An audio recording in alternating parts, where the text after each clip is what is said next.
Yeah.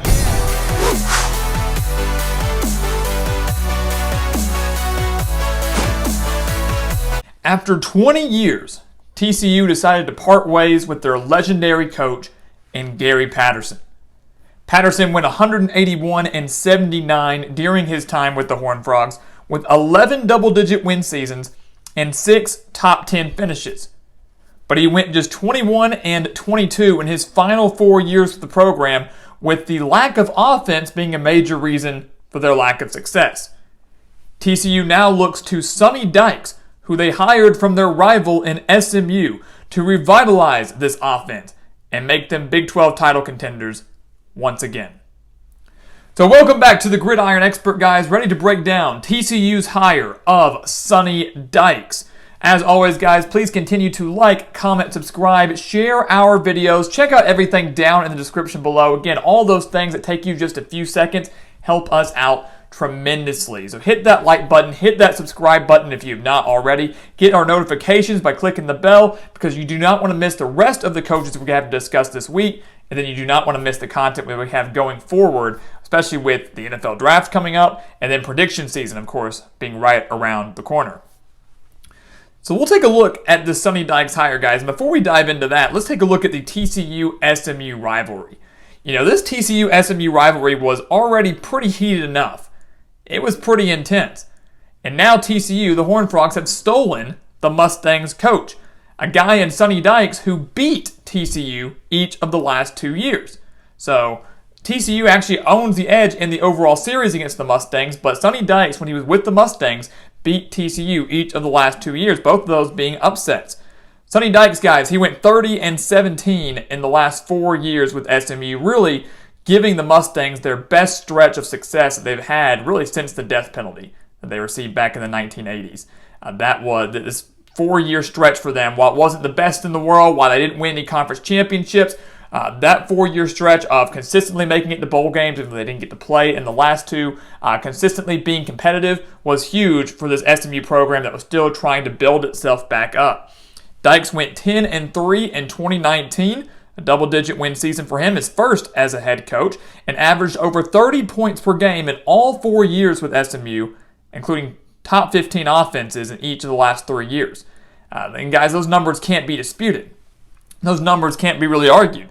I mean, over 30 points per game in each of the 4 years he was there, top 15 offenses in each of the last 3 years. That's pretty dang impressive. And I think that's a credit to how much of an offensive mind that Sonny Dykes is. And I think that was a major selling point for TCU. And for him, bringing him to TCU is trying to revitalize a TCU offense that's been pretty stagnant each of the last 4 years, which is something that wasn't really the case in previous years under Gary Patterson. And again, you look at the 4 years that TCU's been struggling on offense. You look at the SMU numbers that we just broke down.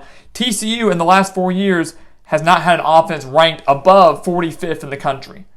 They have not been higher than 45th in the country in each of the last 4 years offensively. They ranked 66th nationally in offense last year. So really, right in the middle of the pack. 130 college football teams, they ranked 66. Not good, especially when you're in a Power 5 conference in the Big 12 that is predominantly dominated by offense, and obviously something where TCU wants to start contending for those titles and wants to get back to college football playoff contention. So you look at the outlook for 2022. What is Sonny Dykes dealing with in Fort Worth? What is he dealing with at TCU in his first year? Back in the Power 5, remember he coached at California a few years ago before he took that SMU job, or let go of California, then took the SMU job, but his second Power 5 job that he's ever had. You look at this, the staff to me is pretty complete. It's pretty solid. Sonny Dykes is bringing in another great offensive mind in Garrett Riley. He was the offensive coordinator at SMU for the last few years. You have Joe Gillespie coming in as defensive coordinator from Tulsa. And to me, that is the best hire that Sonny Dykes made. And I think it's one that's not getting talked about enough. Joe Gillespie, guys, he was the defensive coordinator at Tulsa these last few years. A Tulsa defense that back in 2020 ranked 23rd in the country. Remember, he coached a guy like, Zaven Collins, one of the best defensive players in the country in 2020, Tulsa being one of the bigger surprises during that COVID year. So to me, that's a fantastic hire, a guy that in Tulsa, Oklahoma, still knows that southern region, can still recruit well. Sonny Dykes can recruit well in this area. All these guys trying to be able to recruit the state of Texas and obviously just recruit this Midwest/South region is going to be huge, and I think those hires help that. When you look at the talent, guys, TCU needs significant help. They need help on the offensive line, and they need help on the defensive line after TCU allowed 28 sacks in 2021 while only posting 15 of their own. They're going to get immediate help on the offensive line with Alan Ali coming in from SMU. He was SMU center these last few years under Sonny Dykes. He now transfers in with the Horned Frogs. They return the most production as a whole, guys, TCU does, in the entire Big 12. So this is still a pretty experienced and veteran TCU team. It's just a matter of how quickly will they begin to gel with the new coaching staff and the new coaching schemes. When you look at the offense, it's kind of what we're focusing on here. They're going to have a bit of a quarterback battle going on. It's going to be interesting to see who Sonny Dykes goes with. Is he going to go with Max Duggan, who has been the starter the last few years under Gary Patterson, actually rushed for over 500 yards in 2 of the last 3 years with the Horned Frogs? Major question for him is, can he stay healthy? Or will he go with Chandler Morris, who transferred from Oklahoma to TCU, hasn't seen much playing time, but Morris being the reason that TCU upset Baylor this last year, which ultimately kept the Baylor Bears out of the college football playoff. So you have 2 capable quarterbacks there. Morris, I think, more of a pocket passer, being able to air it out a little bit more. Duggan being able to run it very effectively, but still has to work on his decision making. Regardless of who is playing quarterback, they are going to have a wide receiver in Quentin Johnston, who had over 600 reception yards and 6 touchdowns last year. Finally get him a guy who can throw him the ball. He will quickly become one of the better wide receivers in the entire Big 12 conference. So the talent, guys, to me is there. They just need a guy to come in there like Sonny Dykes to revitalize his offense, to utilize that talent in the right way, and TCU could skyrocket into the top half maybe of the Big 12 when it comes to offensive numbers. When you look at the schedule, it's going to be a tough one for Sonny Dykes in year 1. And typically with first-year head coaches, there are going to be a lot of growing pains, and you could see that a lot this year. They get a great opening test in week 1, a road game at Colorado. Colorado, not the most daunting, Power 5 opponent they have to face, or could be facing, but still a Power 5 opponent nonetheless out of the Pac-12, and it's also on the road. So I think it's going to be a great opportunity to see what this TCU team is made of. The SMU game, I believe in week 4, that's going to be fun. TCU has lost the last 2 games to SMU. Sonny Dykes led those SMU-led teams. So it's going to be a lot of bad blood, I feel like, between TCU and SMU. Already a heated rivalry, like we mentioned earlier, but now you factor in that the Horned Frogs stole SMU's coach. That's just going to add to that rivalry even more. TCU has to travel to SMU for that game. So that is going to be a homecoming for Sonny Dykes. It's going to be a lot of fun to watch. The Horned Frogs, guys, they host Oklahoma. They host Oklahoma State, host Kansas State, host Iowa State, but do have 2 road games at Texas and at Baylor. So a lot of their big tests, though, come at home. Kansas State has had TCU's number these last few years. Oklahoma and Oklahoma State are going to be 2 of the better teams in the conference once again. Iowa State, never count out Matt Campbell and the Cyclones. So they're bigger, tougher opponents. Majority of them are going to be at home, but the Texas and Baylor games being back-to-back on the road, that's going to be something that's concerning as well.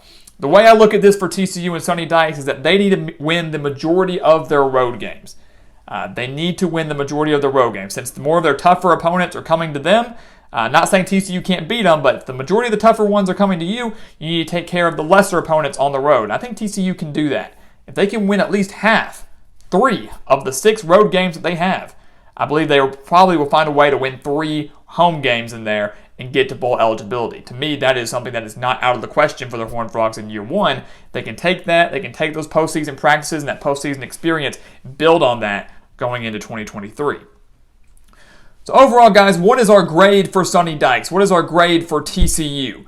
Like we mentioned earlier, Sonny Dykes, he's had stops at Louisiana Tech, California, SMU, and now here at TCU.